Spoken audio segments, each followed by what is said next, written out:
Waking up is hard to do when we have been fed sleeping pills for breakfast. Welcome, this is Dean Adelato. Good to be back with you again. All right, today we are going to cover those things that keep us asleep.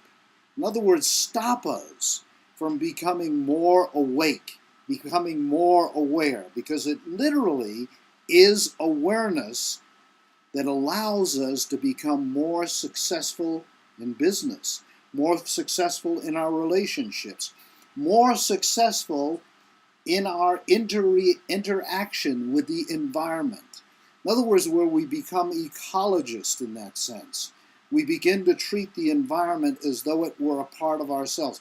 All of this has to do with the broadening and the expansion of awareness. If we're into Buddhism or Zen, we might say it is a process of enlightenment. And in that sense, indeed, it really is. There are certain things, though, that happen in our culture that try to keep us asleep. Psychology keeps us asleep in many ways. It blames the past. In other words, it's your parents and what took place with them and how they conditioned you and what became a part of your subconscious mind. Or maybe it's your past lives and your karma, and that is keeping you stuck where you are. Now, am I saying that none of those things have any indication or any process of being affecting us in the here and now? No, not at all. Indeed, those things do affect us. But when we believe, when we think that those things are keeping us, they are stopping us from doing and creating what we want, literally we lose our personal power. We lose our capacity to be creative in the present moment and develop the reality that we would like to have. This particular disciple has been with the Zen master for about 20 years. And every time he falls asleep, the master walks up behind him and smacks him with a stick. Falling asleep, of course, is a metaphor in the sense of that, he drives off the road or he does something not quite right. The master catches him. Well, one day, though, he walks in the big room and there's the master by the fire pit stirring a big kettle of soup. And over here he sees the stick and he thinks to himself, today I am going to get the master. Picks up the stick softly, quietly, invisibly, walks up behind the master, and just as he comes down to smack him, the master pulls the spoon out of the kettle and deflects the stick. In that moment, he is enlightened. In the same sense, when you and I realize that the past is an illusion, that even though if we're thinking about it, even though we may be having experiences and creating things in our life that took place because of the way that we learned in the past, literally, it is happening here and now. There is no past. The past is an illusion. When we wake up to that fact, we become more enlightened. We wake up to the fact that we have the ability in the here and now to create the reality that we would like. Maybe it's failure in business or relationships. Maybe it's the person's third or second DWI. Maybe stress is giving them high blood pressure. Now, literally, they are taking part in that experience. The person who is having high blood pressure is doing something in the way that they are living. They're doing something in the way that they're responding, acting to create that high blood pressure. It does not happen by itself. I call these cultural sleeping pills, and these are really gross generalities in many ways, but it gives you the idea. God or the devil made me do it. I just can't help myself. Oh, gee, too bad. See you later. TV for breakfast, lunch, and dinner. Wow, that's a good way to stay asleep. Dichotomized thinking. In other words, split thinking. Republican or Democrat. God, that's a great box to be in, isn't it? Now I got to think like a Republican or I got to think like a Democrat.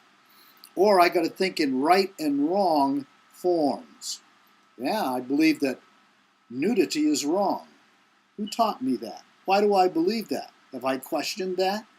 Some people never get over the other side of that because they believe in right or wrong thinking. That's for little children, by the way. When we begin to grow up and wake up, we begin to realize that we create our reality, that we have the ability to create it in a way that we would like. A heart attack is a wake-up call. Some people become invalids and even, and die in the process. Other people become marathon runners. The Gulf oil spill is a major wake-up call. Think of it this way, that the oceans produce 70 to 80% of our oxygen. In that sense, we are literally choking ourselves. We have to wake up to the fact that what we are doing, how we are doing it, and how we are acting is a part of what is taking place. It is not the fault of BP. Fault and blame keeps us from becoming aware of how we take part, how we are a part of that whole reality. A collapsing economy, not only in the larger sense, but also in the individual sense. That when we start waking up, we can begin to take a conscious part in the solution of the problems that we see, both collectively and individually. Art is a major way that helps us to wake up. If you learn photography, you learn how to draw, how to paint. It'll teach you to see the shadows. It'll teach you to be able to see the lines, the form. How does that help us wake up? Well, we begin to perceive more of the reality that's going on around us. When we learn music or how to play a musical instrument, we listen better, we can hear better. Meditation is one of the major ways that helps us to listen better. Why? Because it slows down the internal chatter.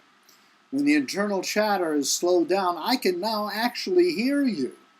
I can hear what you're saying. I can pay attention. I'm not so caught up in my own internal dialogue that I already have a rebuttal. I already know what I'm going to say. I'm already thinking of how I'm going to say it. In fact, I'm so worked up, I can't hear you anymore. This often happens to people in meetings. They're not literally hearing what's going on. They're hearing only what's taking place in their own head. So meditation, Tai Chi, yoga, mind-body movements that help us. Literally, because if you wake up the body, guess what? We wake up the mind. Wake up the mind, we wake up the body. The two interact. Creative visualization. One of the major ways to take charge of your reality as an individual. So that the past, quote, as we said, which is an illusion, is no longer controlling you. That you're doing something right now, in the here and now, in the present, to take charge and create the reality that you choose. If this interests you, go to my website, which is called CoolZenHealing.com. Click on the book, which is called Discover the Magic. There is a video there which gets into this in way more detail. All right, good being with you. Hope you enjoyed the video. Please leave any comments. I would appreciate it, or suggestions. Again, take care. Dino Delano.